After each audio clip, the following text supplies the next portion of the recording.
I am James Washington, 74 years old and somehow still reeling from the betrayal my own son just delivered. As a retired electrical engineer who built a modest life in Charlotte, I thought I'd earned some respect. But last Tuesday, Marcus sent me a bill for $190,000 to pay for his wedding while banning me from attending. Between the venue costs and honeymoon expenses, he had the audacity to write, "Be grateful I'm letting you help," at the bottom. I simply stared at that invoice and smiled coldly. That evening, I called my financial advisor about liquidating certain accounts and contacted my lawyer about contract clauses. Before I continue this story, let me know where you are watching from in the comments below. Hit like and subscribe if you have ever had to teach someone that respect cannot be purchased. Growing up in segregated North Carolina meant understanding dignity came from within, not from others' approval. My late wife Ruth and I built our life through honest work and sacrifice.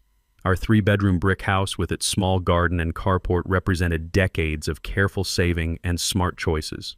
Ruth passed 5 years ago from cancer, leaving me to navigate Marcus's transformation alone. During high school and college, he was the son any father would be proud of. Honor roll student engineering scholarship to Duke, respectful young man who called home every Sunday.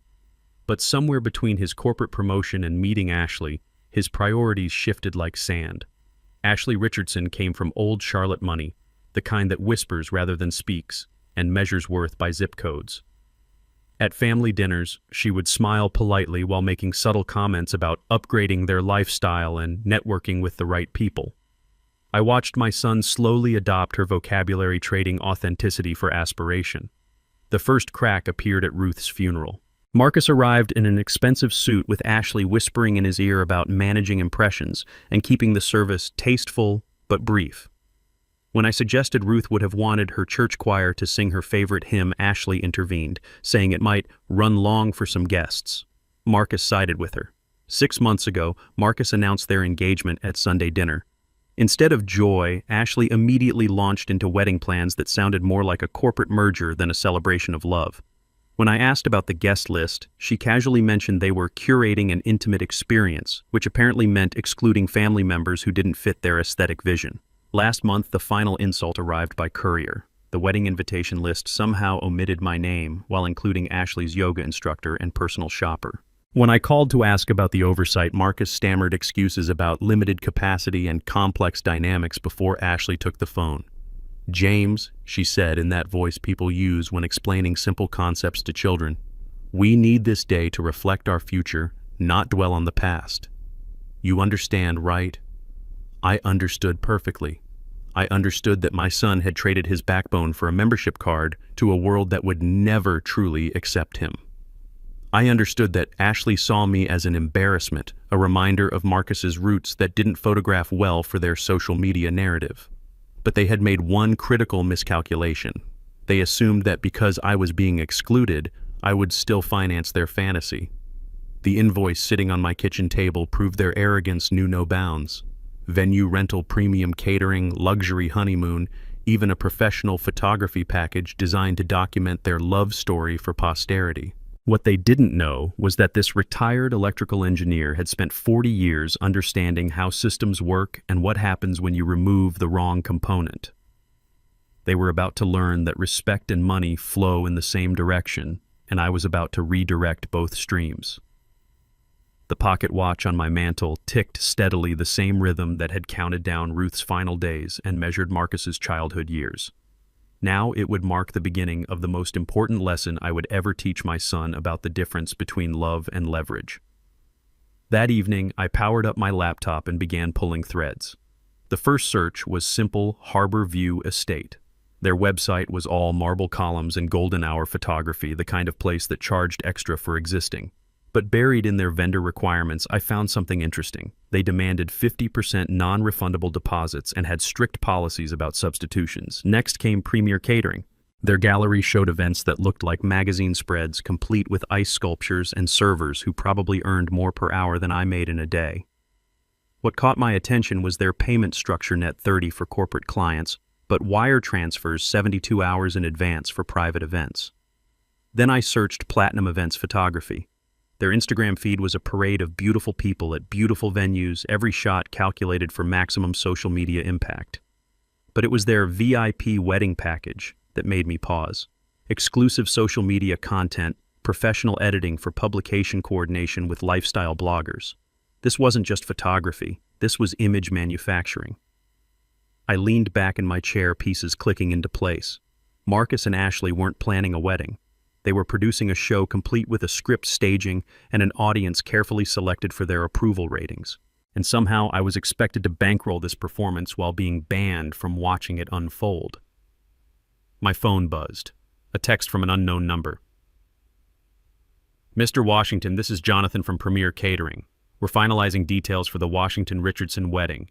Just wanted to confirm your payment schedule since you're listed as the primary contact. Call me when convenient. Primary contact.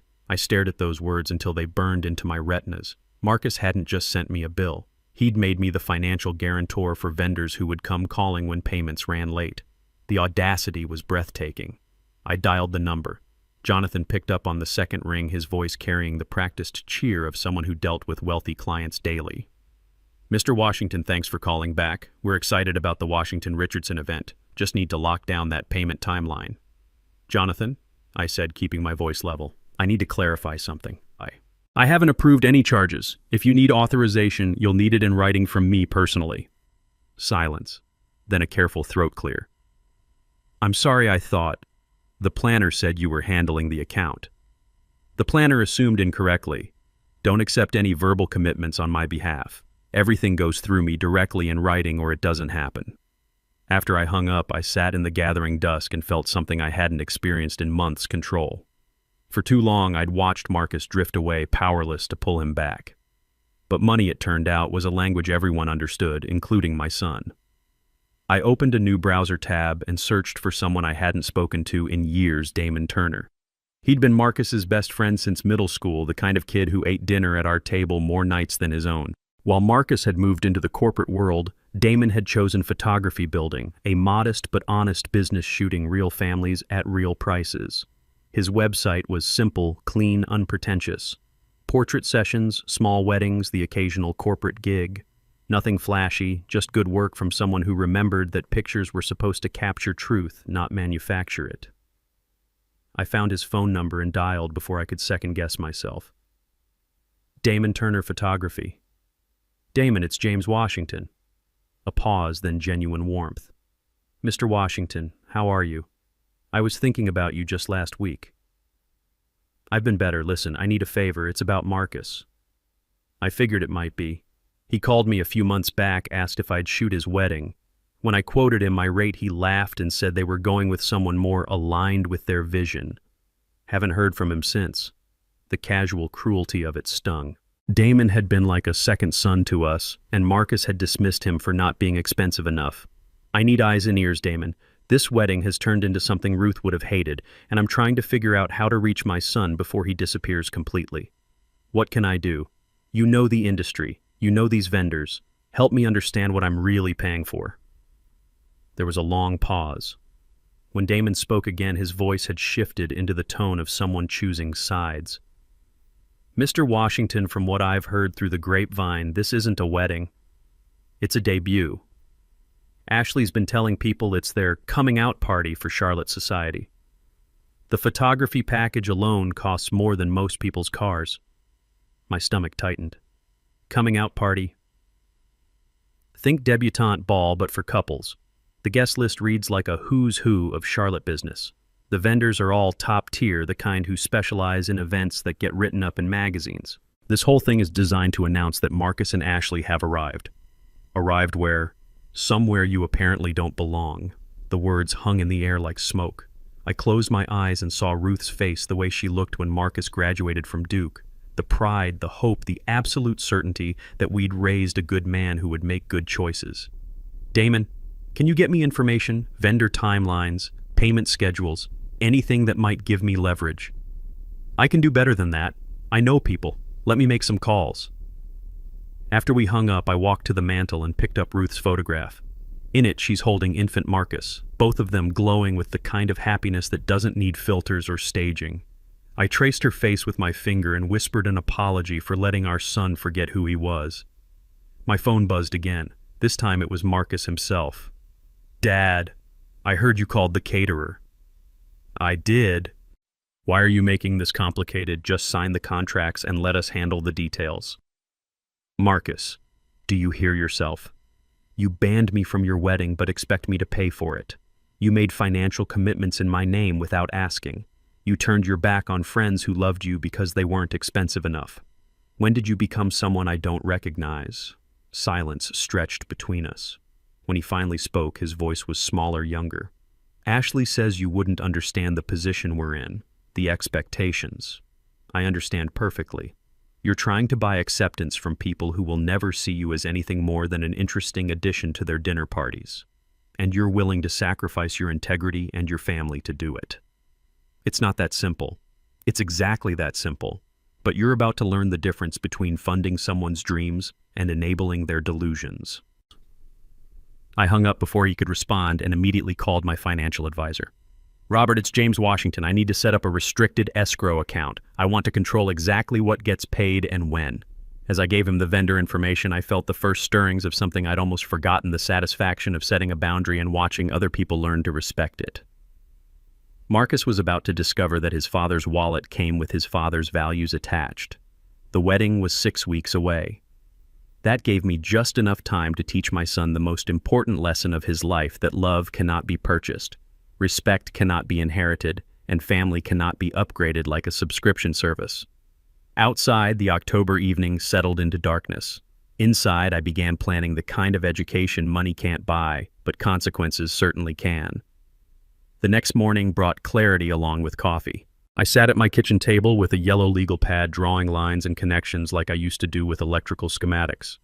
Every system has weak points. Places where pressure applied correctly can redirect the entire flow. Marcus and Ashley had built their wedding like a house of cards, beautiful but unstable. All I needed to do was find the right card to touch. My first call was to Robert Chen, my financial advisor. We'd worked together for 15 years, ever since Ruth's diagnosis taught me the value of having someone who understood both money and emergencies. James, good to hear from you. How can I help? I need to set up an escrow account with very specific restrictions. I want to control vendor payments down to the penny. Wedding related. Unfortunately, my son thinks he can spend my money without my permission. I need to show him how contracts actually work. Robert chuckled. I've seen this before. Entitled children assuming their parents' wallets are community property. What kind of restrictions are we talking about? Power, basic lighting, food insurance. Nothing decorative, nothing for show. If it doesn't keep people fed and safe, I don't fund it. Smart boundaries. I can have the paperwork ready by this afternoon. You'll have complete control over what gets paid and when. Next, I called Damon back. He'd left a voicemail overnight with information that made my blood pressure rise. Mr. Washington, I did some digging. This wedding isn't just expensive, it's being coordinated like a media event. Ashley hired a publicist to pitch it to lifestyle magazines. They're calling it a modern love story and planning to release photos to social media in a coordinated campaign. A publicist. For a wedding. I gripped the phone tighter. What else? The venue has a waiting list 6 months long, but they bumped someone to accommodate Ashley's family connections. The catering includes a wine pairing that costs more per bottle than most people spend on groceries in a month. And get this, they hired a drone operator for aerial footage. A drone. For dramatic shots of the venue and guests. Apparently, Ashley wants footage that could be used for a documentary someday. I closed my eyes and counted to 10. Ruth would have been horrified. She believed weddings were about promising your life to someone in front of the people who loved you. This sounded like a movie premiere. Damon, I need you to do something for me. Can you get inside information on vendor payment schedules? When deposits are due? What happens if payments are late? I can try. Most of these high-end vendors are pretty strict about timelines. Miss a payment window and they'll drop you faster than a hot wire. Good. Let them be strict. Strict as honest. After we hung up, I opened my laptop and began drafting what I mentally called my Declaration of Financial Independence. It was a simple document written in language any lawyer would respect and any judge would enforce. I, James Washington, hereby establish the following conditions for any financial contributions to the Washington-Richardson wedding. First, all expenditures must be approved by me in writing prior to commitment. Second, my financial participation assumes my presence and participation as father of the groom. Third, no funds will be released for decorative, promotional, or media-related expenses. Fourth violation of these terms immediately voids all financial obligations. I printed 3 copies, signed them all, and put one in my safe. The other 2 would be hand-delivered to people who needed to understand the new rules. At 2 o'clock, my doorbell rang. Through the peephole, I saw Ashley standing on my porch, immaculate as always, in clothes that cost more than my monthly grocery budget. She held a manila folder and wore the expression of someone accustomed to getting her way through charm and persistence. I opened the door but didn't invite her in. "James, we need to talk." "We can talk, right here." Her smile flickered but held. "This is about the wedding, about Marcus, about family. Surely we can sit down like civilized people." "Ashley, every time we've sat down like civilized people, you've tried to convince me that my presence would be an embarrassment. I prefer to stand." The mask slipped just slightly. "Look, I know there have been misunderstandings." "No misunderstandings. You don't want me at your wedding. I heard you clearly. But you do want my money. That's not a misunderstanding, that's a business proposition." She opened the folder and pulled out a glossy brochure. "I wanted to show you what we're creating. This isn't just a wedding, it's a celebration of everything Marcus has achieved. The venue, the guest list, the photography, it all reflects the life he's built." I glanced at the brochure. Harborview Estate looked like something from a movie set, all columns and perfectly manicured gardens, the kind of place where real people felt like intruders. "Ashley, let me ask you something. In all these plans, all these photographs and guest lists and media packages, where exactly do you see love?" "Excuse me. Love. The reason people get married. Where is it in your brochure?" Her composure cracked a little more. "Everything we're doing is about love. We're celebrating our relationship, our future together." "You're celebrating your image. There's a difference. You don't understand the position Marcus is in now, the people he works with, the opportunities that come from being seen in the right places with the right people. This wedding isn't just about us, it's about his career, his future, and his family. His family will always be important to him. Important enough to invite to his wedding." Silence stretched between us. When she spoke again, her voice had an edge I'd never heard before. "James, I'm trying to be diplomatic here. Marcus and I have worked very hard to build something beautiful, something meaningful. We can't have elements that don't fit the aesthetic we've created." "Elements? Is that what I am?" "You're a man who spent 40 years working with his hands in coveralls. Our friends are doctors, lawyers, executives. They expect a certain level of sophistication." And there it was, the truth she'd been dancing around for 2 years. I wasn't unwelcome because of anything I'd done. I was unwelcome because of who I was. A black man who'd pulled himself up through honest work rather than inherited wealth. Someone whose presence reminded everyone that Marcus hadn't always moved in circles where the wine cost more than most people's rent. "Ashley, let me give you some education about sophistication. Sophisticated people don't exclude the man who raised the groom. Sophisticated people don't send bills to people they've banned from events. Sophisticated people understand that love isn't a brand to be managed." Her cheeks flushed. "Fine. You want to be stubborn about this? Marcus told me you'd be difficult. He said you never understood his ambitions." "Did he also tell you about the second mortgage I took to pay for his education? The truck I sold to cover his mother's medical bills? The 60-hour weeks I worked so he could afford to have ambitions? That's in the past. That's what love looks like. Not a photo shoot, not a guest list curated for maximum networking potential. Love is sacrifice without applause." She shoved the brochure back into her folder. "I came here to include you, to help you understand what we're trying to accomplish. But if you're going to be bitter about choices that don't revolve around you, then maybe it's better that you stay home. Maybe it is. But if I stay home, my money stays home too." Her eyes sharpened. "What does that mean?" I pulled out my phone and showed her the email from Robert confirming the escrow account setup. "It means every vendor on your list now has to get my written approval before they see a dime. It means your publicity campaign doesn't get funded. It means your drone footage gets shot with someone else's money." "You can't do that." "I just did. Marcus put my name on those vendor contracts as the primary financial contact. That gives me legal authority over what gets paid and what doesn't." Ashley's composure finally shattered completely. "You selfish old man. Do you have any idea what you're destroying? The connections we've made, the opportunities this represents? I'm not destroying anything. I'm setting boundaries. If you want to build your social climbing platform, you're welcome to do it. Just don't expect the man you've rejected to bankroll your ambitions. Marcus will never forgive you for this. Maybe, but he'll respect me. And right now, I'll take respect over forgiveness. She turned and walked back to her car, heels clicking against concrete like a countdown timer. As she drove away, I felt something I hadn't experienced in months. The satisfaction of a boundary clearly drawn and firmly held. My phone rang almost immediately, Marcus' voice tight with barely controlled frustration. "Dad, what did you say to Ashley? She's furious." I told her the truth, that love doesn't require a publicity campaign. She's trying to do something special for us. She's trying to do something special for her image. There's a difference, and the fact that you can't see it worries me more than anything else about this situation. Why are you making this so hard? We invited you to contribute to be part of something beautiful. You invited my wallet, you banned me. If you can't understand why that's a problem, then we have bigger issues than wedding planning. Marcus was quiet for a long moment. When he spoke again, his voice was different, smaller. "Dad, I'm caught between you and Ashley. I love you both. Then act like it. Stop treating me like an ATM and start treating me like your father. What do you want from me? I want you to remember who you are.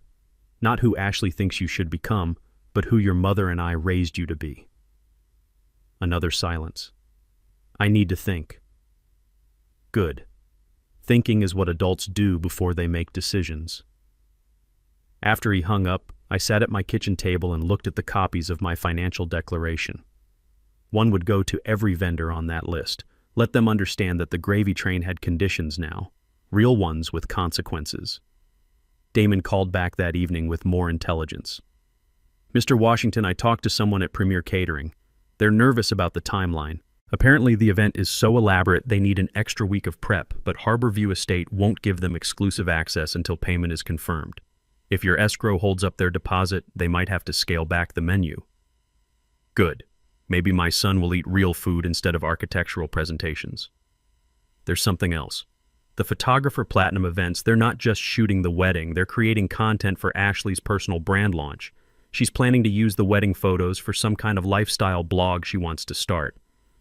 I closed my eyes and felt a headache building. A lifestyle blog? Called Elevated Living or something like that.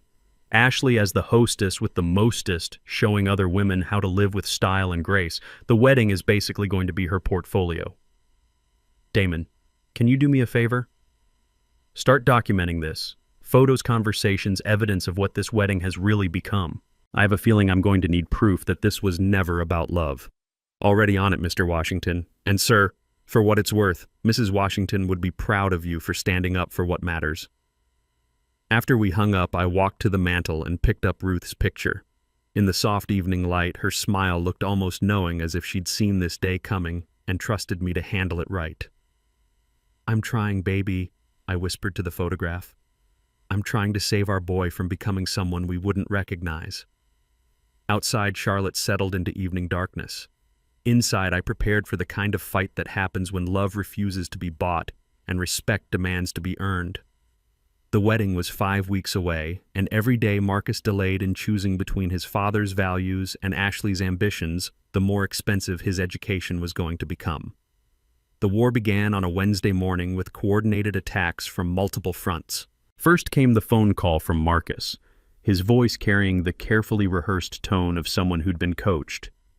"Dad, I've been thinking about our conversation. Maybe we can find some middle ground here." I poured my coffee and settled into the kitchen chair. "I'm listening."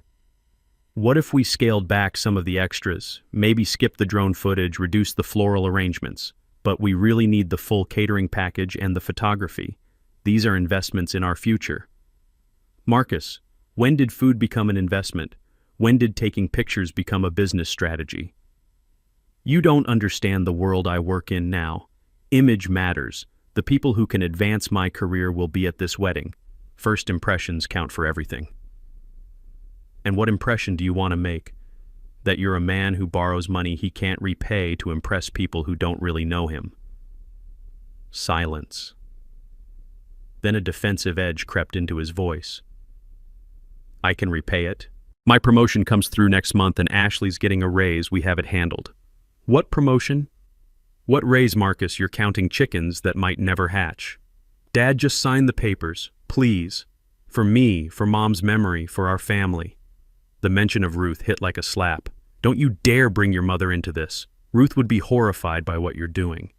She believed in living within your means and treating people with respect, not excluding family members who don't fit your new image. Mom would want me to be successful. Mom would want you to be decent. There's a difference. An hour later, Ashley arrived unannounced. This time she didn't bother with pleasantries.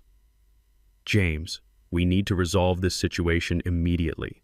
Vendors are calling with questions about payment schedules. This is becoming embarrassing. For who? For all of us. Do you want people thinking Marcus's family can't afford to support his wedding? I want people thinking Marcus's family has principles. If that embarrasses you, examine your values, not my bank account. She pulled out her phone and showed me a screen full of text messages. Look at this. The florist, the photographer, the venue coordinator. Everyone wants confirmation. You're creating chaos. I read the messages over her shoulder. Professional politeness barely masking growing anxiety. Payment confirmations requested. Timeline concerns expressed. The careful language of vendors who smell trouble but can't afford to lose clients. Ashley, this isn't chaos. This is accountability. Every business runs on cash flow, and every vendor should know who's actually authorizing their checks. But you are authorizing them. The contracts have your name. My name was put on contracts I never signed. Big difference. Her composure cracked slightly. What exactly do you want? Money, more control. A bigger role in the planning. I want my son back. The one who called me every Sunday, who remembered my birthday, who didn't treat his father like an embarrassing secret. James, you're being dramatic. Nothing has changed between you and Marcus. Everything has changed. He used to value my opinion. Now he avoids my calls. He used to bring girlfriends to meet me. He hid you for 6 months. He used to talk about his future with excitement. Now he talks about it like a business plan. Ashley's phone buzzed. She glanced at it and frowned. That's Kevin Shaw, our wedding planner. He wants to meet with all of us this afternoon to discuss budget realities. Kevin Shaw. He's coordinating everything. Marcus found him through work connections. Very exclusive clientele. Something in her tone made my radar ping. How exclusive? He only takes referrals. Very discreet, very professional. He's handled weddings for some of Charlotte's most prominent families. After Ashley left, I called Damon immediately. I need you to research someone named Kevin Shaw. Wedding planner, exclusive clientele, works by referral only. On it. Give me an hour. Damon called back with information that made my blood run cold. Mr. Washington, Kevin Shaw isn't just a wedding planner. He's what they call a lifestyle facilitator. He helps people project images they can't actually afford by arranging short-term financing through private lenders. Private lenders. Think payday loans for rich people, high-interest short-terms designed to bridge gaps between image and reality. Shaw takes a percentage of everything he arranges. My stomach dropped. Are you telling me Marcus borrowed money for this wedding? I'm telling you Shaw specializes in helping young professionals fake affluence until they can afford it for real. The problem is, most of them never can afford it for real. How much are we talking about? Based on the vendor list Ashley showed around town, probably 60 to 80,000, maybe more. I hung up and immediately called Robert Chen. Robert, I need you to run a credit check on Marcus, full report, recent activity, everything. James, I can't do that without his permission. Then call him and get his permission. Tell him his father needs to understand his financial situation before making any commitments. And if he refuses, then I'll know everything I need to know.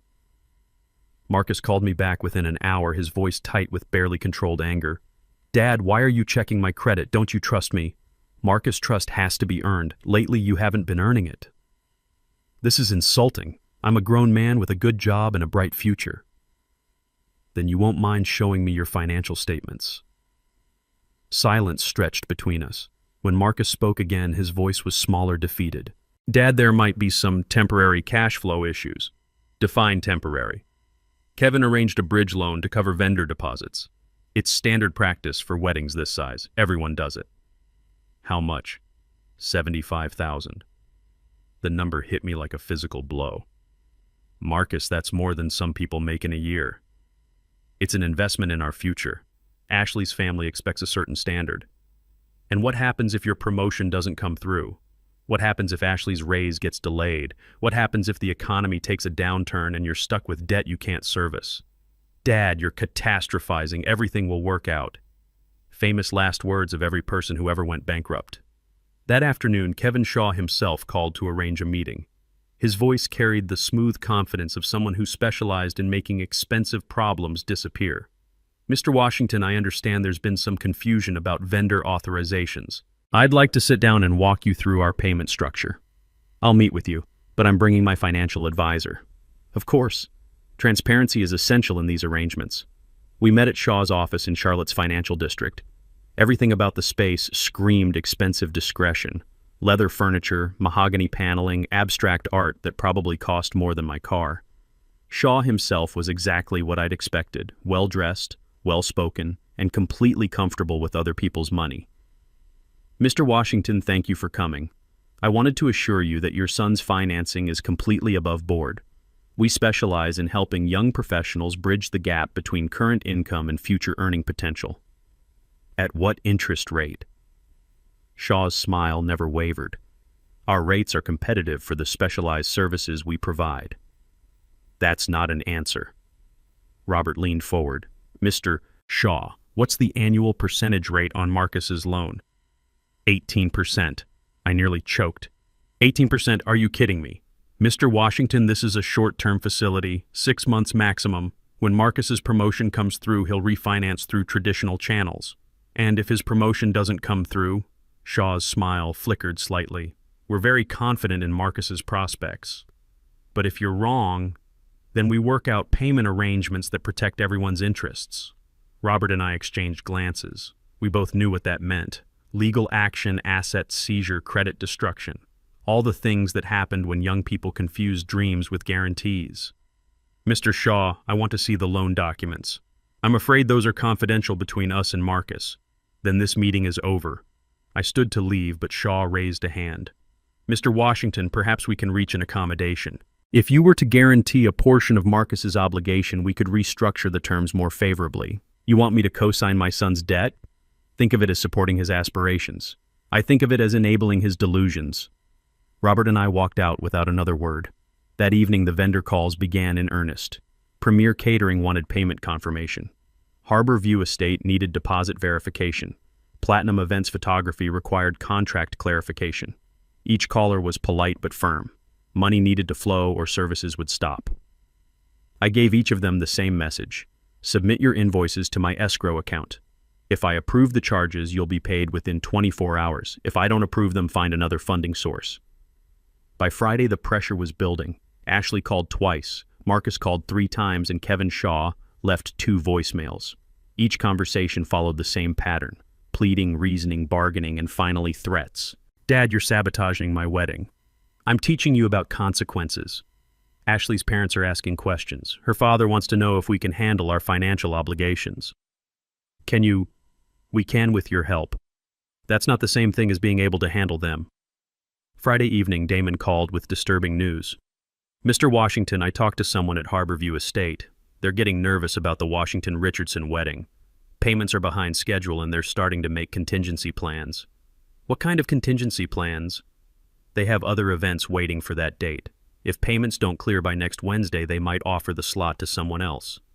Good. Sir, let them offer it to someone else. Maybe Marcus will learn that real life operates on real deadlines. Saturday morning brought the most desperate call yet, Marcus' voice breaking with stress. Dad, please. I'm begging you. Just this once, help me out. I swear I'll pay you back. Marcus, I've helped you out your entire life. College tuition, car payments, apartment deposits, medical bills when you didn't have insurance. When has it ever been just this once? This is different. How? Because if you don't help me now, I'll lose everything. Ashley, the wedding, my reputation at work. Everything. Maybe losing everything isn't the worst thing that could happen to you.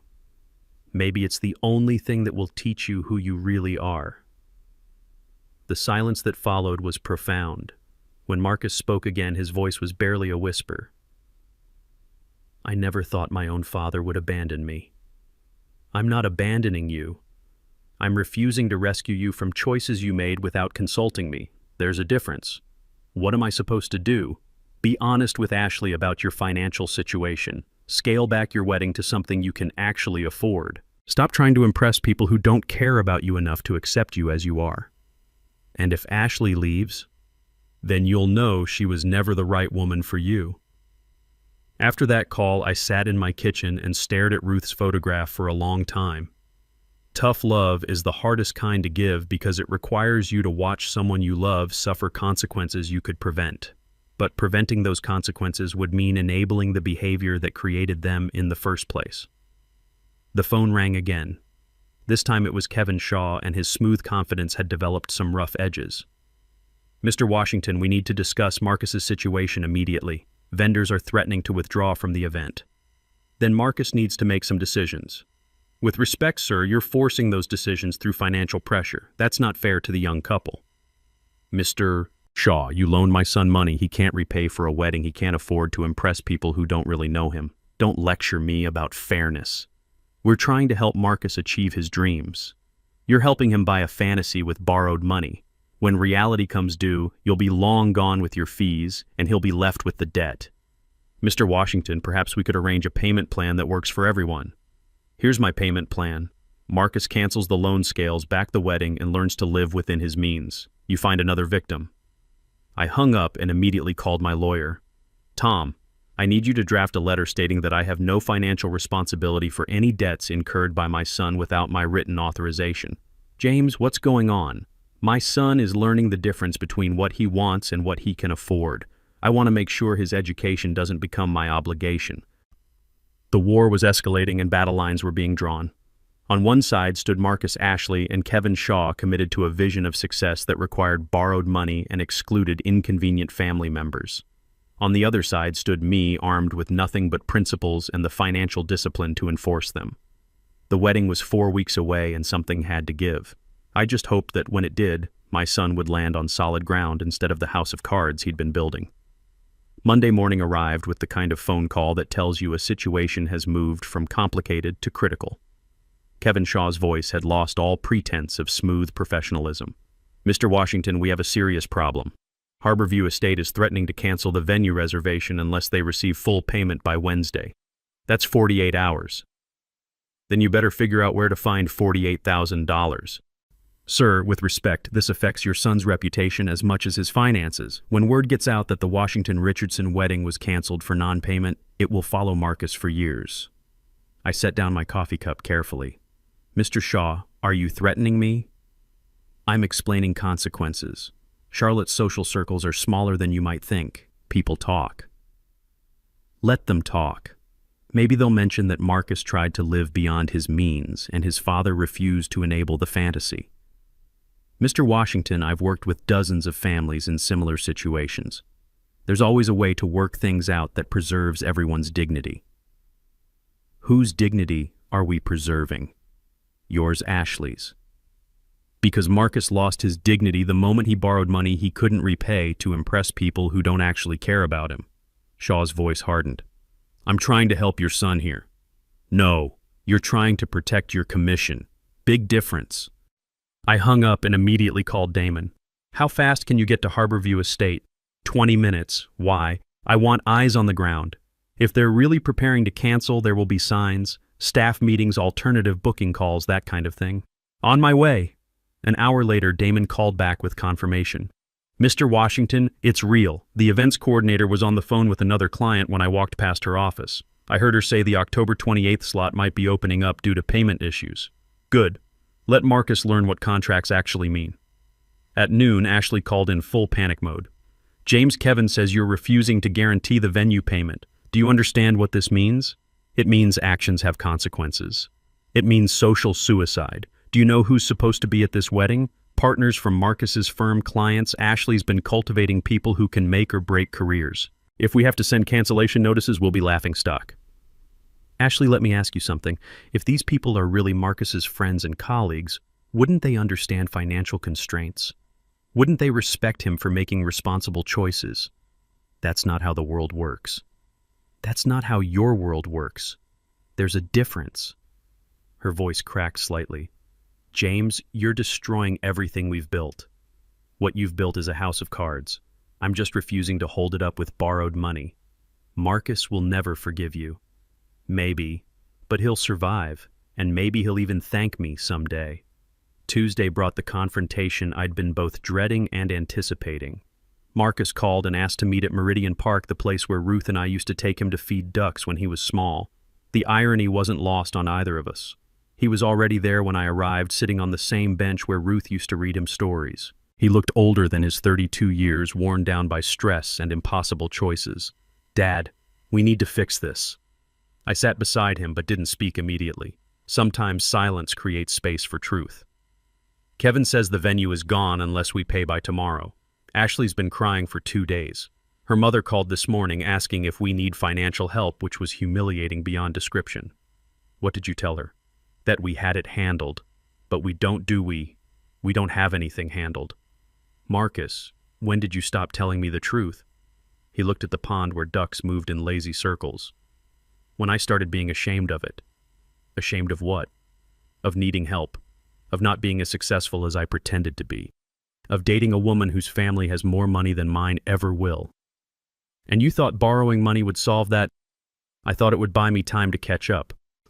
Catch up to what? An image, a lifestyle, Marcus, you're chasing, something that doesn't exist. We sat in silence for several minutes. When Marcus spoke again, his voice was barely audible. I love her, Dad. I know you don't understand why, but I do. I understand loving someone. What I don't understand is sacrificing yourself to make them happy. She's not asking me to sacrifice myself. Isn't she? She asked you to exclude your father from your wedding. She asked you to borrow money you can't repay. She asked you to pretend to be someone you're not. What part of yourself is left? Marcus put his head in his hands. I don't know anymore. Then maybe it's time to find out. That evening, the final assault began. Ashley called first, then Marcus, then Kevin Shaw again. Each conversation followed the same desperate pattern: pleading, bargaining, threatening, and finally attacking. You're a bitter old man who can't stand to see his son succeed. You're sabotaging Marcus out of jealousy. You're proving that Ashley was right about your character. I listened to each accusation without defending myself. Sometimes the truth speaks loudest when you don't argue with lies. Wednesday morning brought the call I'd been expecting. Harborview Estate, polite but firm. Mr. Washington, this is Patricia from Harborview Events. I'm calling to confirm that we'll need to release the October 28th date to our waiting list unless payment is received by 5 p.m. today. I understand completely. Business is business. Will the payment be forthcoming? Not from me. I see. Should I inform the wedding party? That's your decision. My son made financial commitments without securing funding. The consequences belong to him. At 3 p.m., Marcus called sobbing. Dad, they canceled the venue. Ashley's locked herself in the bedroom and won't come out. Her parents are driving down from Richmond. This is a disaster. Marcus, this isn't a disaster. This is reality arriving right on schedule. How can you be so calm about this? Because I've been expecting it. You can't build dreams on borrowed money and expect them to stand. What am I supposed to do now? Make different choices, better choices. Like what? Cancel the loan before the interest destroys your credit. Plan a wedding you can actually afford. Marry Ashley if you love her, not because she comes with a social network. And if she won't marry me without the big wedding, then you'll know what she really loved about the relationship. Thursday brought news I hadn't anticipated. Damon called with information that changed the entire dynamic. Mr. Washington, I found something interesting. Ashley's been meeting with a real estate agent. For what? Condos. Expensive ones. Downtown high-rises with city views. Apparently she's been looking at places that cost twice what Marcus makes in a year. My stomach dropped. Are you sure? I have photos of her going into Pinnacle Properties yesterday. My cousin works there as a loan officer. Ashley's been pre-approved for a mortgage that assumes a household income of $300,000 a year. Marcus doesn't make anywhere near that. No, but Marcus plus a wealthy father-in-law might. The pieces clicked into place with sickening clarity. Ashley hadn't just been planning a wedding. She'd been planning a lifestyle upgrade funded by my money. The wedding was never about love. It was a down payment on a future I was expected to subsidize. I called Marcus immediately. Son, We need to talk, in person, right now. Dad, I can't deal with another lecture about financial responsibility. This isn't about financial responsibility. This is about Ashley's real plans for your marriage. Something in my voice must have convinced him because he agreed to come over immediately. When Marcus arrived, I showed him the photos Damon had taken. Ashley walking into Pinnacle Properties. Ashley shaking hands with a real estate agent. Ashley looking at condos that cost more than most people's houses. I don't understand, Marcus said, but his voice suggested he was beginning to. Your fiancée has been shopping for a lifestyle she expects me to fund. The wedding isn't the end of her financial expectations. It's the beginning. Marcus stared at the photos for a long time. When he looked up, his eyes held a pain I'd never seen before. You think she's been planning this from the beginning? I think Ashley saw a successful young man with family money and made strategic choices accordingly. That's a horrible thing to say about someone. It's a horrible thing to do to someone. Marcus stood and walked to the window, looking out at the small garden Ruth had planted and I still maintained. When he turned around, his face showed the kind of exhaustion that comes from carrying weight you finally realize isn't yours. Dad, what if you're right? What if everything I thought was real was just manipulation? Then you'll have learned one of life's most important lessons before it was too late to apply it. And if you're wrong, then Ashley will prove me wrong by standing by you even when the money runs out. Friday brought the test neither of us wanted, but both of us needed. Marcus called Ashley and told her the truth. The venue was canceled. The loan was being canceled. The wedding would have to be scaled back dramatically or postponed indefinitely. According to Marcus, Ashley's response was swift and revealing. She didn't ask how I was handling the stress. She didn't offer to help figure out alternatives. Her first question was whether your escrow account could still be accessed for a smaller venue. And when you said no, she said maybe we should postpone everything until we could do it right, by which she meant expensive. What did you tell her? I told her that if she loved me, the size of the wedding shouldn't matter.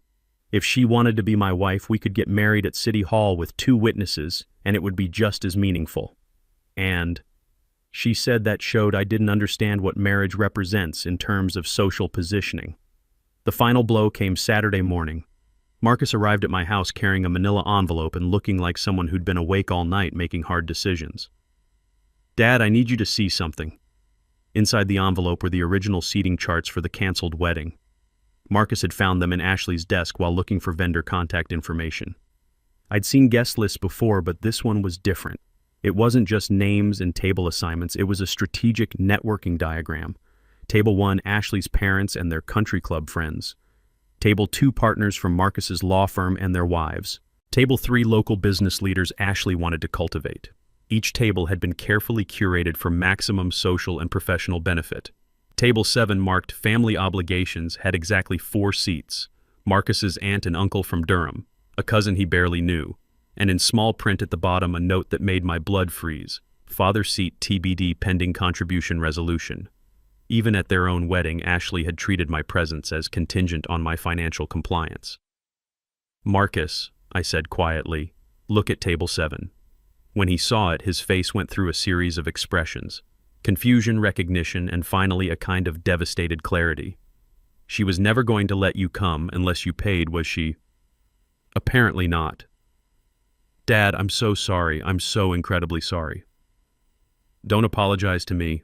Apologize to yourself for accepting this treatment. Marcus folded the seating chart carefully and put it back in the envelope. When he looked at me again, I saw something I hadn't seen in 2 years. My son, the real one without the mask Ashley had helped him create. Dad, what do I do now? You decide who you want to be. With or without Ashley. With or without the debt. With or without the image she's been selling you. It's going to hurt. Growing up always does. But the alternative is staying a child forever, and children can't sustain marriages. Marcus left that afternoon to have what he called the most important conversation of my life with Ashley. I didn't hear from him for 3 days. When he finally called, his voice sounded different, lighter somehow despite everything that had fallen apart. Dad, Ashley and I are taking a break. She's moving back to Richmond to think things through. The wedding is officially postponed indefinitely. How are you feeling about that? Relieved, scared, grateful? like I can breathe again for the first time in months. And the debt, Kevin's restructuring it into a personal loan with more reasonable terms. It'll take me 2 years to pay off, but I'll manage it without putting anyone else at risk.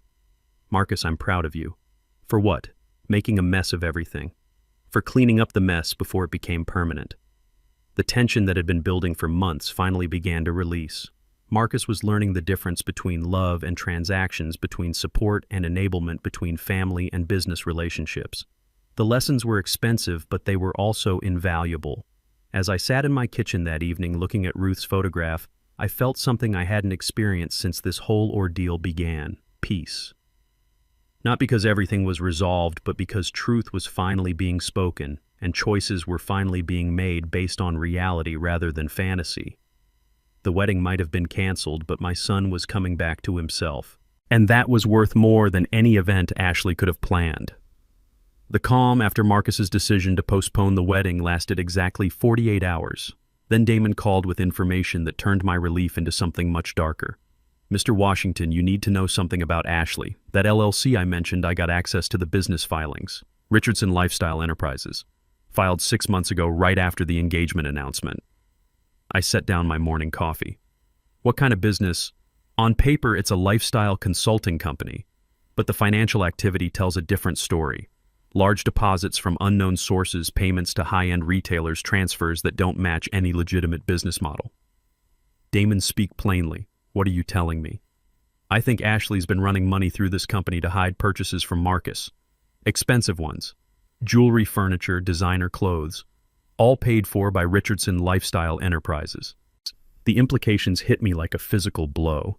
Ashley hadn't just been planning an expensive wedding, she'd been funding an expensive life hidden from the man she claimed to love. How much money are we talking about? Based on what I can see in public records, at least $40,000 in the past 6 months, maybe more. Where's that money coming from? That's what I can't figure out. The deposits are irregular, different amounts, different timing. It's not salary, not family money, something else. I hung up and immediately called my lawyer, Tom Harrison. Tom, I need you to run a business check on Richardson Lifestyle Enterprises. Full corporate filing, ownership structure, financial activity if you can access it legally. James, what's going on? Last week you were worried about wedding debt, now you're investigating corporations. I'm starting to think the wedding debt was just the tip of a very large iceberg. And Tom called back 3 hours later with information that made me question everything I thought I knew about Ashley. James Richardson Lifestyle Enterprises is registered as a sole proprietorship under Ashley Richardson's Social Security number. But the interesting part is the registered address, which is a mailbox service in South Charlotte, professional address rental, the kind people use when they don't want their real address on public documents. What does that suggest to you? That whatever Ashley's doing with this company, she doesn't want it easily traced back to her personal life.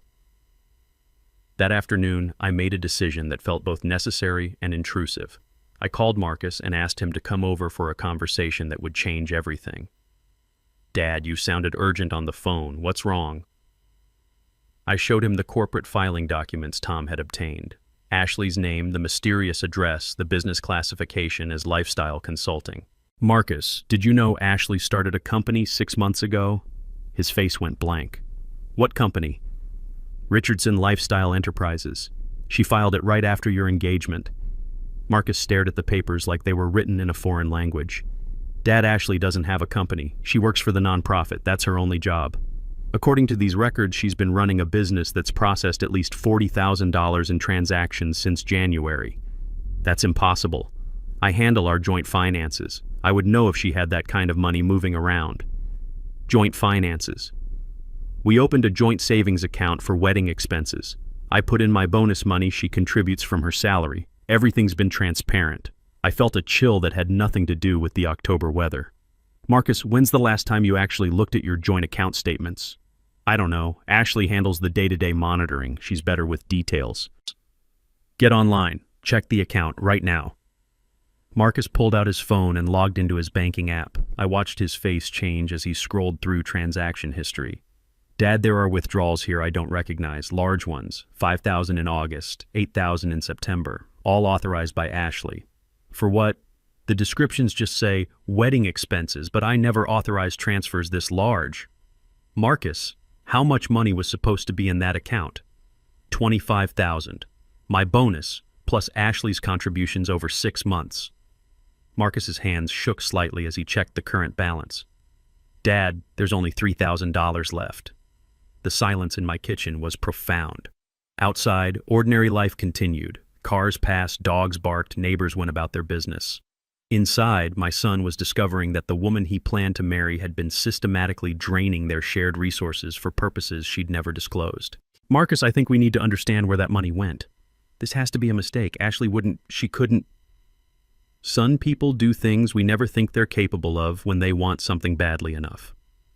Marcus spent the next hour on the phone with his bank requesting detailed transaction records. What he learned painted a picture of financial deception that went far beyond wedding planning. Dad, the money went to cash withdrawals and wire transfers. The withdrawals happened at ATMs all over Charlotte. The wire transfers went to Richardson Lifestyle Enterprises. Ashley was transferring your joint money to her private business account. But why? What was she buying that she couldn't tell me about?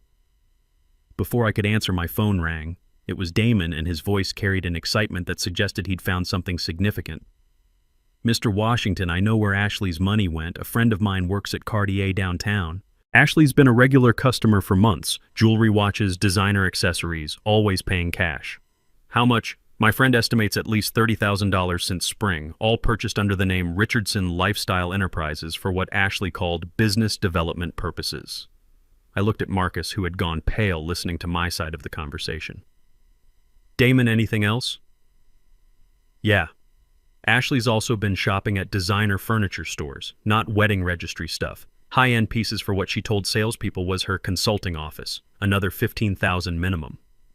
When I hung up, Marcus was staring at his phone screen like it might offer some explanation that made sense. Dad, Ashley's been lying to me for months, maybe longer. Everything about our finances, about her business, about what she's been doing with our money. Marcus, I'm sorry. I know this is painful. I feel like an idiot. How did I not see this? Because you trusted someone you loved. That's not idiocy, that's faith. Ashley chose to betray that faith. Just then, my phone rang again. This time it was a number I didn't recognize, but the voice was familiar. Kevin Shaw, and he sounded desperate. Mr. Washington, we have a serious situation. Several vendors are threatening legal action over unpaid deposits. That's Marcus's problem, not mine. Sir, your name is on the vendor contracts as the financial guarantor. Legally, you may be liable for outstanding debts. My blood pressure spiked. I never signed any guarantor agreements. The wedding planner contract includes a clause stating that the primary family contact assumes financial responsibility for vendor obligations. I looked at Marcus, who was listening to my side of the conversation with growing alarm. Mr. Shaw, send me copies of every document that allegedly bears my signature. I want to see exactly what I'm supposed to have agreed to. Mr. Washington, we need to resolve this quickly. Premier Catering is threatening to file a lien. Harborview Estate is demanding immediate payment for cancellation fees, and Platinum Events Photography wants compensation for lost bookings. How much are we talking about? Approximately $35,000 in cancellation fees and deposit forfeitures. After I hung up, Marcus and I sat in stunned silence. The wedding that was supposed to cost $190,000 was going to cost money, even though it wasn't happening. Dad, I'm ruined. The joint account is empty. Ashley's been stealing our money, and now vendors want $35,000 in cancellation fees. Marcus, take a breath. Let's solve one problem at a time. I called Tom Harrison immediately. Tom, I need you to review some vendor contracts. Kevin Shaw claims I'm financially liable for wedding debts, but I never signed any guarantor agreements. James, email me everything you have. I'll review it tonight and call you first thing tomorrow. That evening, as Marcus sat at my kitchen table going through bank statements and trying to piece together the scope of Ashley's deception, I found myself thinking about patterns. Ruth used to say that people's true character emerged under pressure. Crisis revealed who someone really was beneath their public persona. Ashley's crisis response had been to lie, steal, and manipulate. She'd hidden a business, drained shared accounts, and left Marcus exposed to legal liability while positioning herself as the victim of my financial constraints. Marcus's crisis response had been different. Painful honesty, genuine remorse, and a willingness to face consequences. He was learning, growing, becoming the man Ruth and I had tried to raise. Dad, Marcus said without looking up from the bank statements, I owe you an apology that's bigger than words can carry. For what? for choosing Ashley's version of success over your values, for excluding you from my wedding while expecting you to pay for it, for believing that love could be purchased and that family was disposable. Marcus, you don't owe me an apology. You owe yourself a promise to never let anyone treat you this way again. What if I can't trust my own judgment anymore? What if I'm just bad at recognizing who people really are? Then you'll get better at it. Experience is expensive, but it's also educational. The next morning, Tom called with news that shifted the entire legal landscape. James, I've reviewed every document Kevin Shaw sent. You're not liable for vendor debts. The language in the wedding planner contract is deliberately confusing, designed to make people think they're guarantors when they're not. So the vendors can't come after me. They can try, but they have no legal standing. The debts belong to whoever actually contracted for services. That's Marcus and Ashley. What about the financial guarantor language Shaw mentioned? Pure intimidation. Shaw's hoping you don't know the difference between being listed as a contact and being liable for payment. Relief flooded through me, followed immediately by anger at Shaw's deceptive tactics. Tom, can we go after Shaw for attempted fraud?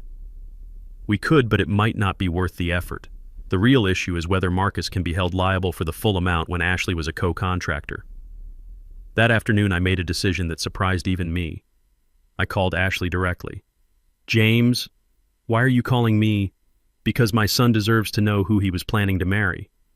I don't know what you mean. Richardson Lifestyle Enterprises, $30,000 in undisclosed jewelry purchases, $22,000 transferred from Marcus's joint account without his knowledge. Should I continue? The silence stretched so long I thought she might have hung up. Ashley, are you there? How did you find out about that? Does it matter? What matters is that you've been living a double life funded by money you stole from the man who trusted you. I didn't steal anything. That money was for our future together.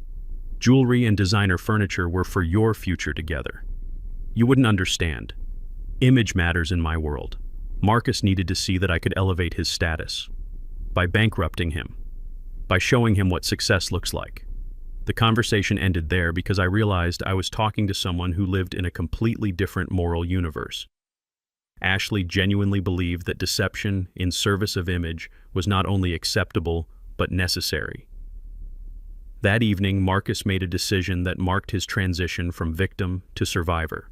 Dad, I'm calling Kevin Shaw tomorrow to cancel the remaining vendor contracts and negotiate payment plans for legitimate cancellation fees. I'm closing the joint account Ashley had access to, and I'm filing a police report about the unauthorized transfers. Are you sure about the police report? I'm sure about wanting this to end cleanly. Ashley needs to face consequences and I need to stop enabling her choices. Marcus, I'm proud of you. Don't be proud yet. I've got 2 years of debt to pay off and a lot of rebuilding to do, but at least now I'm building on solid ground. The revelations had cascaded exactly as they needed to. Ashley's house of lies had collapsed. Marcus's eyes had been opened and the vendor threats had been revealed as empty intimidation. What remained was the hard work of rebuilding a life based on truth instead of fantasy. As I sat in my kitchen that night looking at Ruth's photograph, I felt a satisfaction that had nothing to do with being right and everything to do with watching my son choose integrity over image. The lessons had been expensive, but they were worth every penny.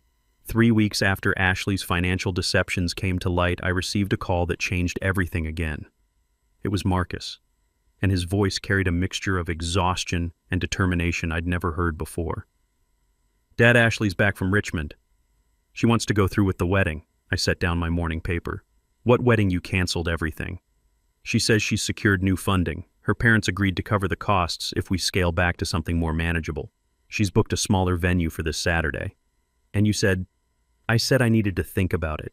Dad, she's acting like none of the financial stuff happened. Like we can just pretend the lies and the hidden accounts were some kind of misunderstanding. What do you want to do? I want to see who she really is when the pressure's on. If she's changed, or if she's just better at hiding things. Marcus, that's a dangerous game. Maybe. But I need to know for sure before I can move on with my life. That afternoon, Ashley called me directly. Her voice carried a forced brightness that sounded like someone trying to sell insurance. James, I wanted to personally invite you to our wedding this Saturday.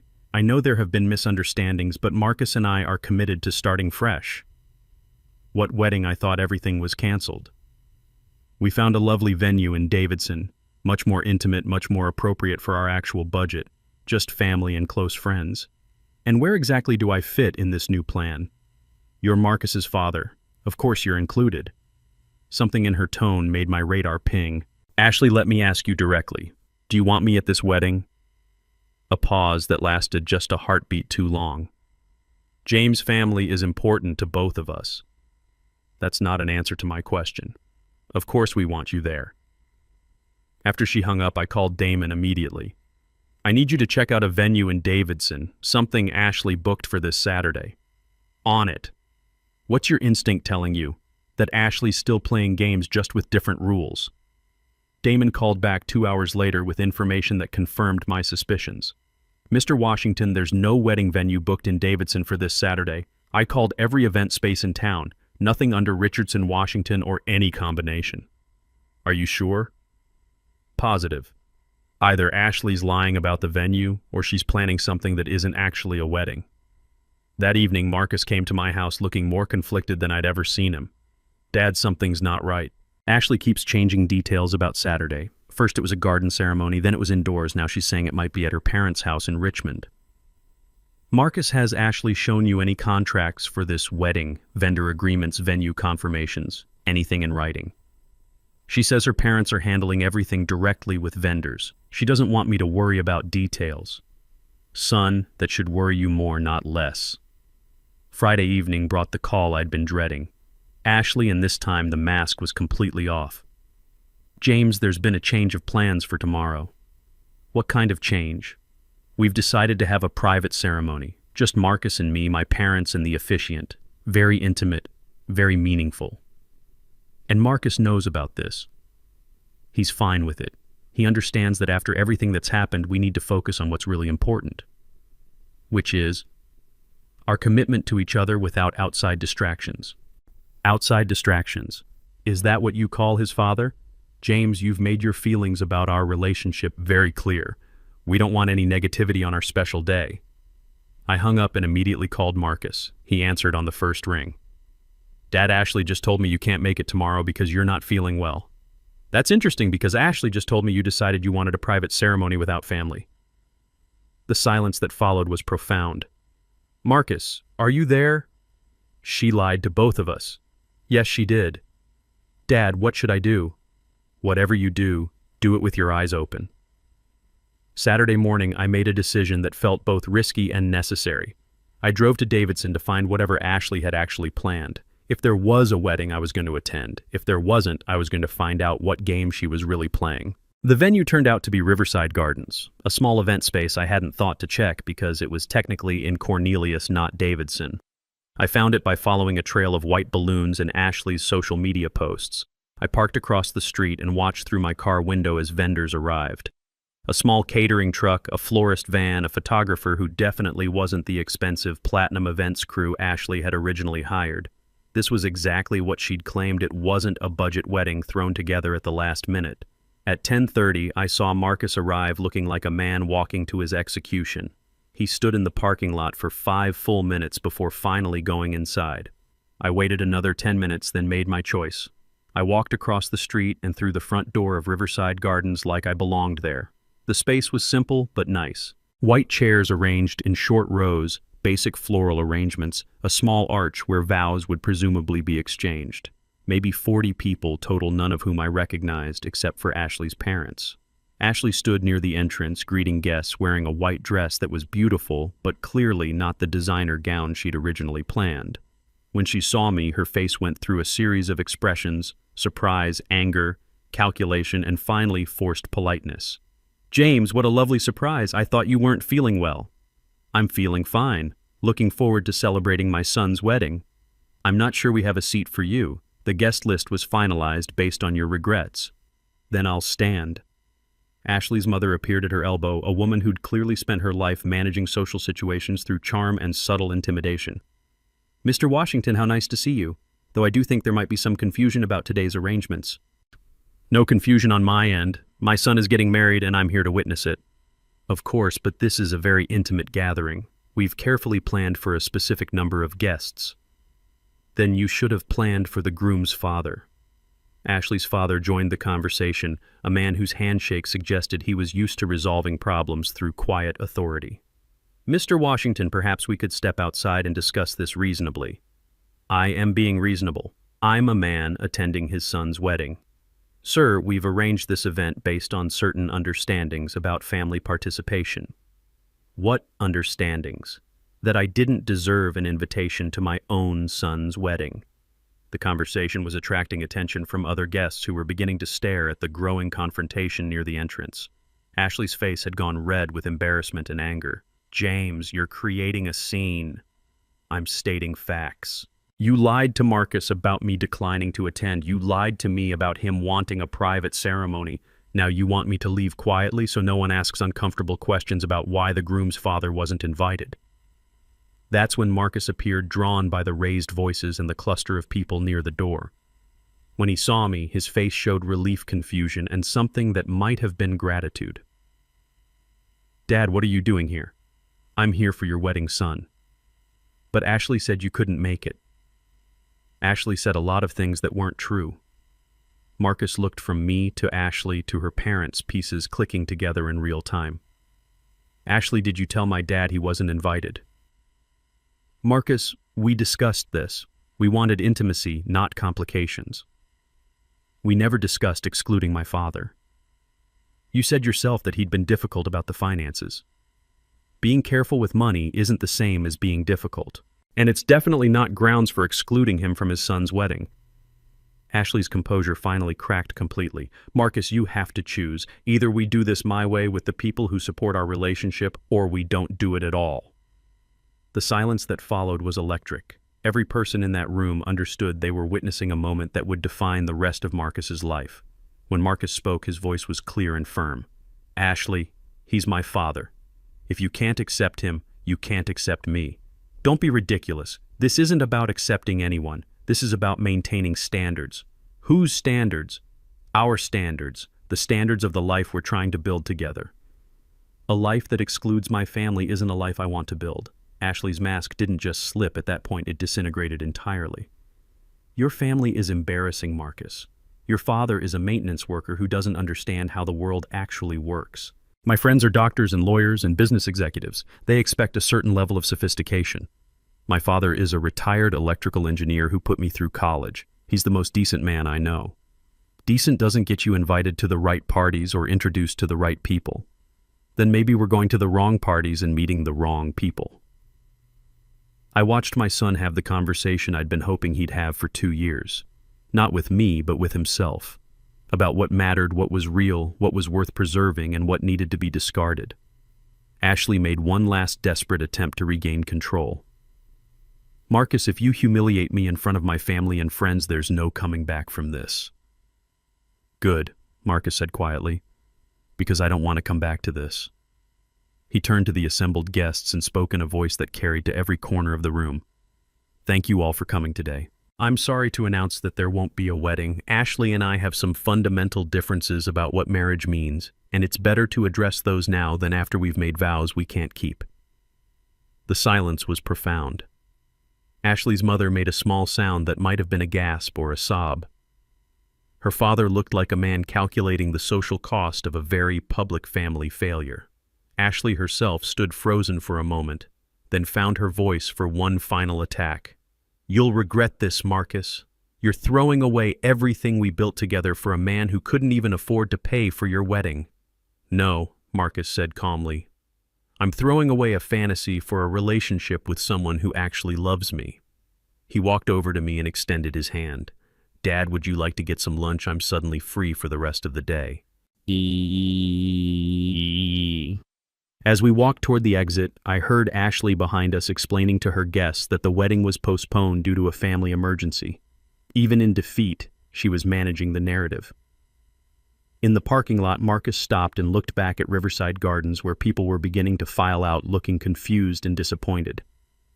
Dad, did I just make the biggest mistake of my life? Marcus, you just made the smartest decision of your life. It doesn't feel smart, it feels terrifying. Growing up usually does. We drove to a diner in Charlotte where the coffee was honest and the waitresses called everyone honey. Marcus ordered eggs and bacon like a man who hadn't eaten in days. I ordered the same and watched my son slowly relax into his own skin. "Dad, can I ask you something?" "Anything." "How did you know Ashley wasn't right for me?" "Because she wanted you to be ashamed of where you came from. People who love you don't ask you to forget your family." "What if I never find someone who loves me for who I actually am?" "Then you'll be alone, which is infinitely better than being with someone who loves an image they've created."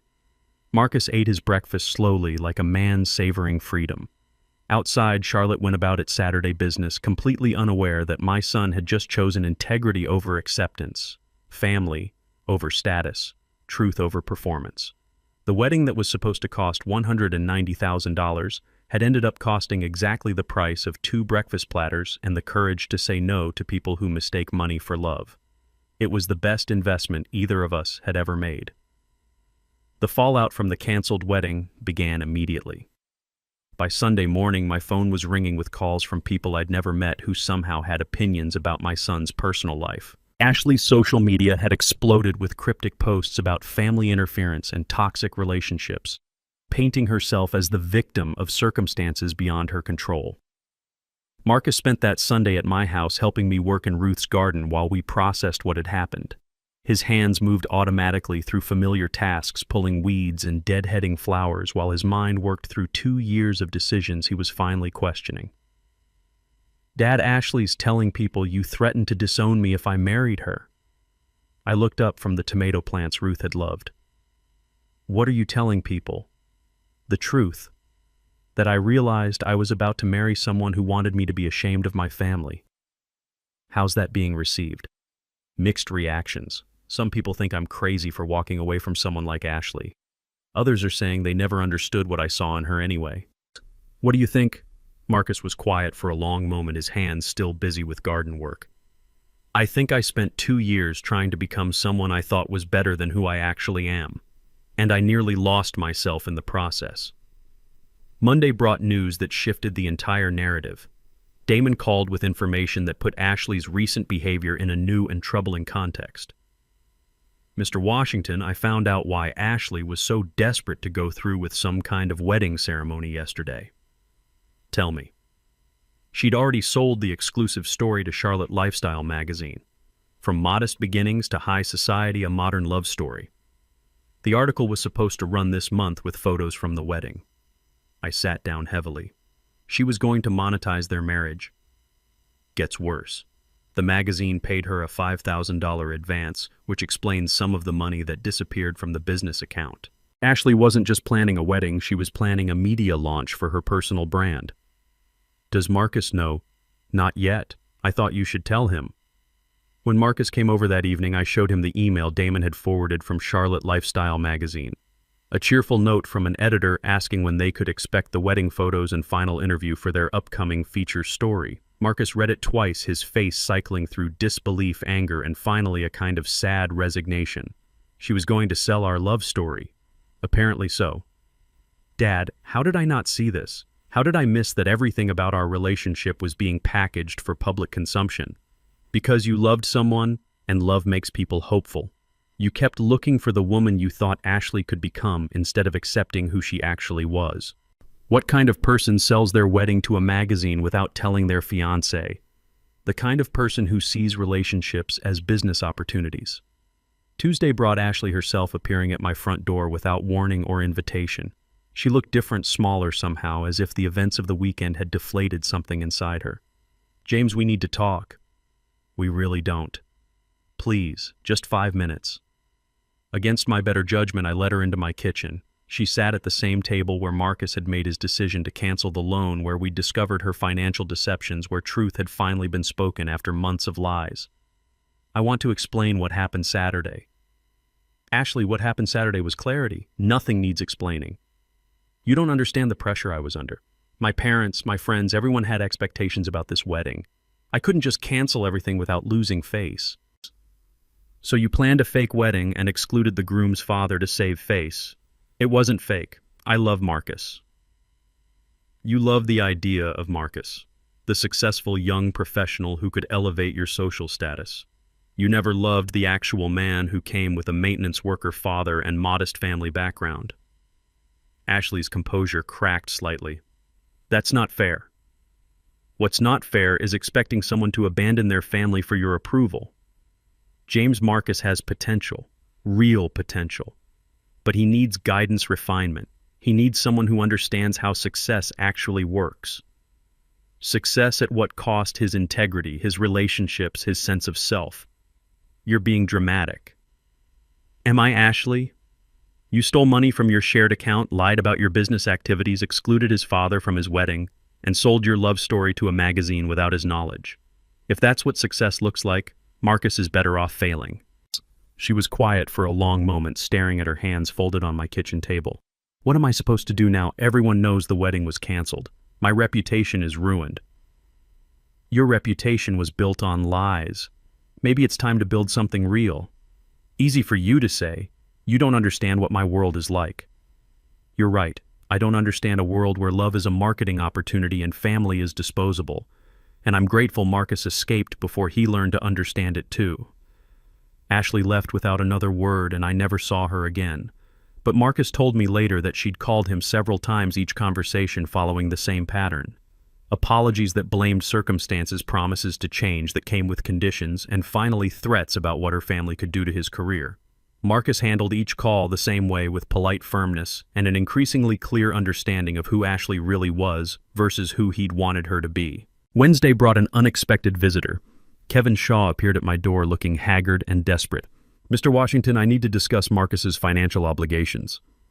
Marcus doesn't have financial obligations to you. Sir, there are vendor contracts that remain unfulfilled, cancellation fees that were triggered by Saturday's events. Then Ashley can pay them. She contracted for the services. Ashley's parents are refusing to cover costs they say were unauthorized. Sounds like a problem between you and Ashley. Shaw's professional veneer finally cracked completely. Mr. Washington, if these debts don't get paid, my business will be destroyed. I've been covering vendor payments out of my own pocket, hoping the wedding would proceed.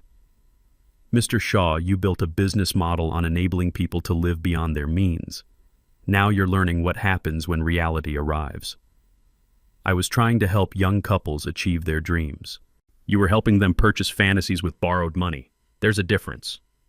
Shaw left, looking like a man who'd finally understood that other people's dreams don't pay your bills when they wake up.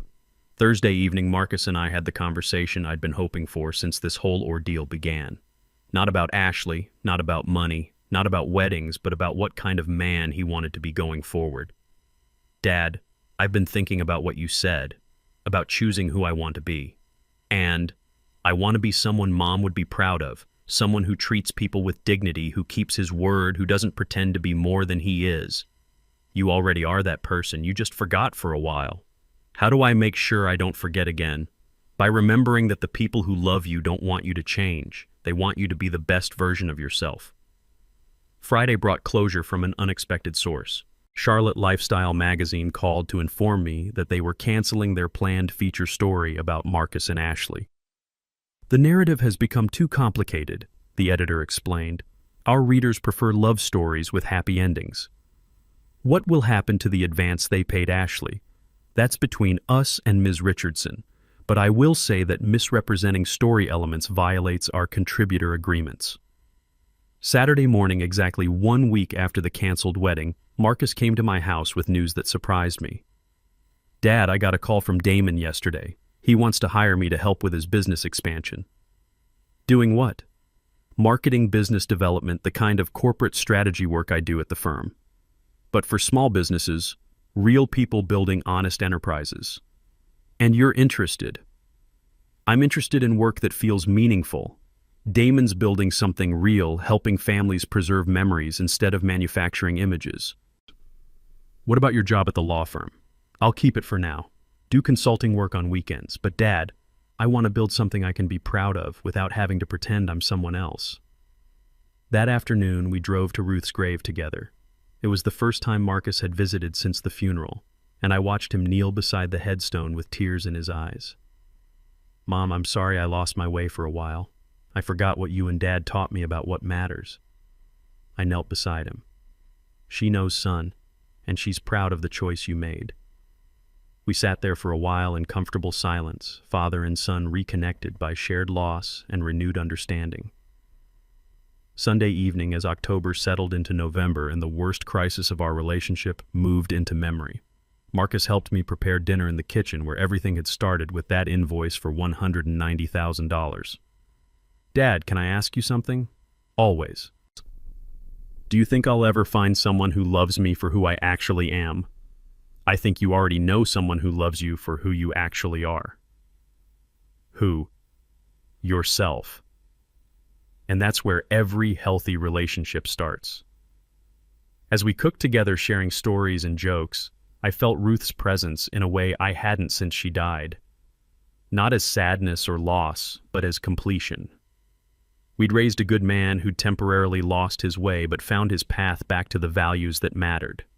The wedding that was supposed to cost $190,000 had ended up costing something much more valuable and much more affordable, the illusions that were keeping Marcus from becoming himself.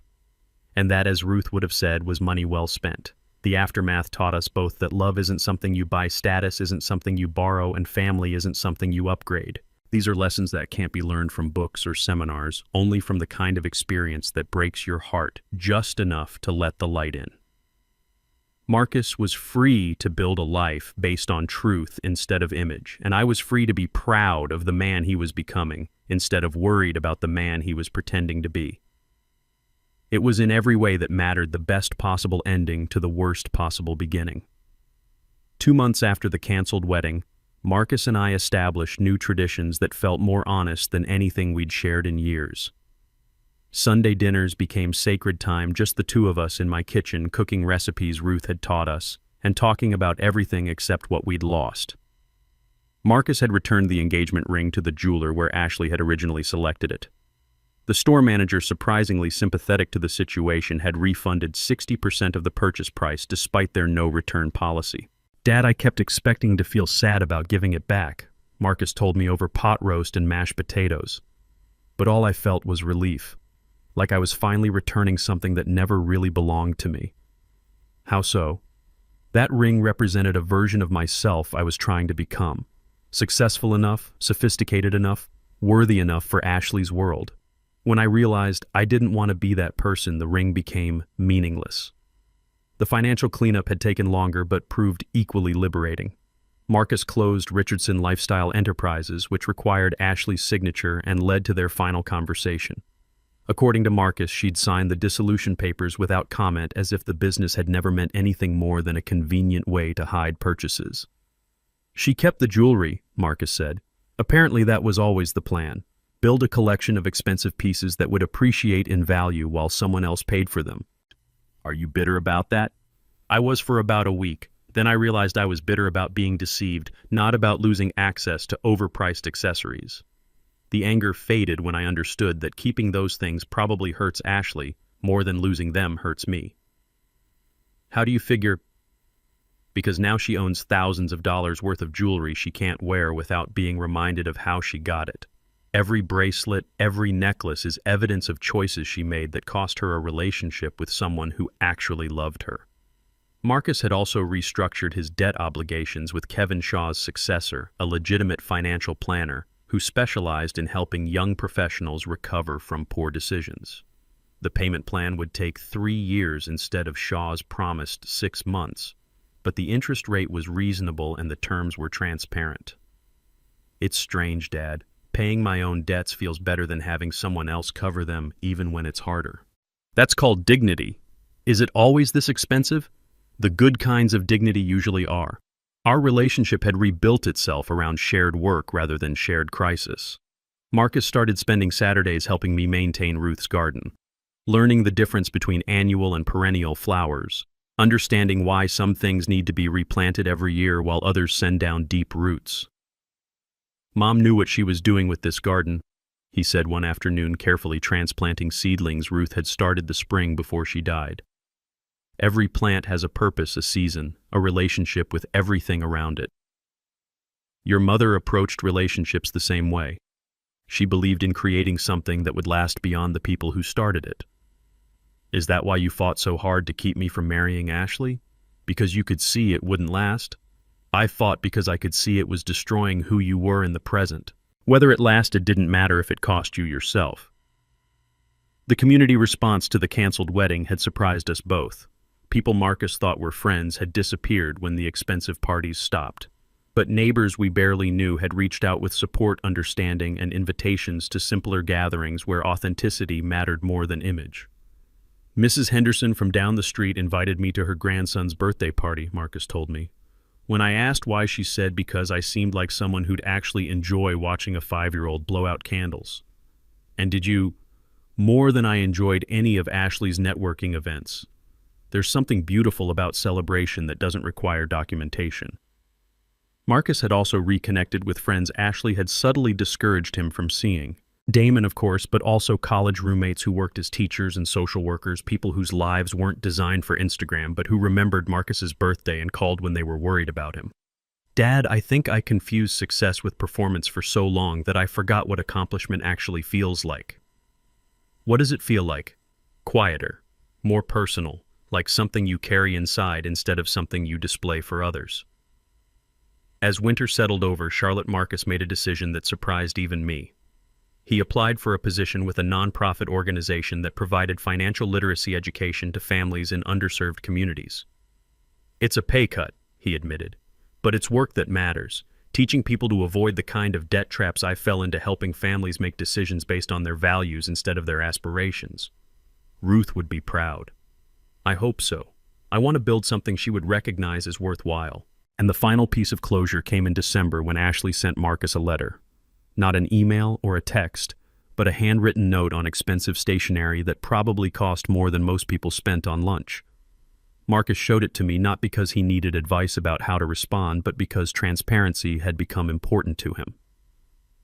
Dear Marcus, it read, I've had time to think about what happened between us, and I want you to know that I understand your perspective.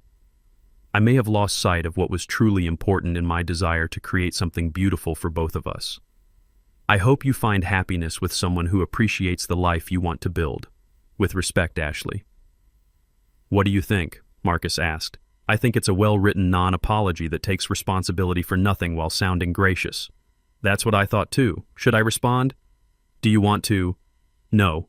And that tells me everything I need to know about how I've healed. On Christmas morning, Marcus and I cooked breakfast together in my kitchen while snow fell outside the windows. We'd invited Damon and his girlfriend along with Mrs. Henderson and her grandson, creating the kind of celebration Ruth would have loved, simple, genuine, focused on gratitude rather than spectacle. Dad, Marcus said as we set the table with Ruth's everyday dishes instead of the fine china Ashley would have insisted on, can I tell you something I've learned? Always. Real love doesn't need a costume or a spotlight. It doesn't require approval from strangers or validation from social media. When you chose authenticity over applause, you chose the man Mom raised over the image Ashley crafted. Sometimes the greatest gift you can give someone is the courage to disappoint the wrong people. A father's job isn't to fund his child's fantasies, it's to model what integrity looks like when the lights go dim and the cameras stop rolling. I looked at my son. Really looked at him and saw someone Ruth would recognize. Not perfect, not without scars, but honest in a way that made everything else possible. Marcus, your mother would say that's the best Christmas present she could have asked for. What's that? Watching her son choose love over leverage, substance over show, family over fashion. As our guests arrived, and the house filled with laughter that didn't need to be performed for anyone, I understood that the most expensive education Marcus had ever received was also the most valuable. He'd learned the difference between what costs money and what costs nothing, between what impresses people and what actually matters, between love that comes with conditions and love that comes with commitments. The wedding that never happened had taught us both something no ceremony could have provided, that the best relationships are built on truth, sustained by respect and celebrated by people who love you exactly as you are, exactly where you come from, exactly as you choose to be.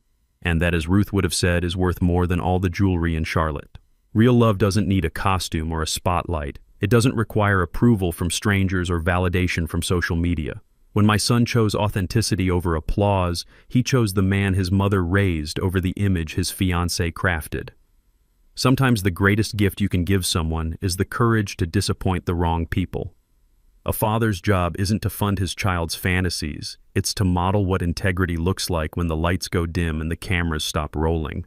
If this story resonated with you, share it with someone who needs to hear that real love doesn't require a performance and family bonds are worth more than social status.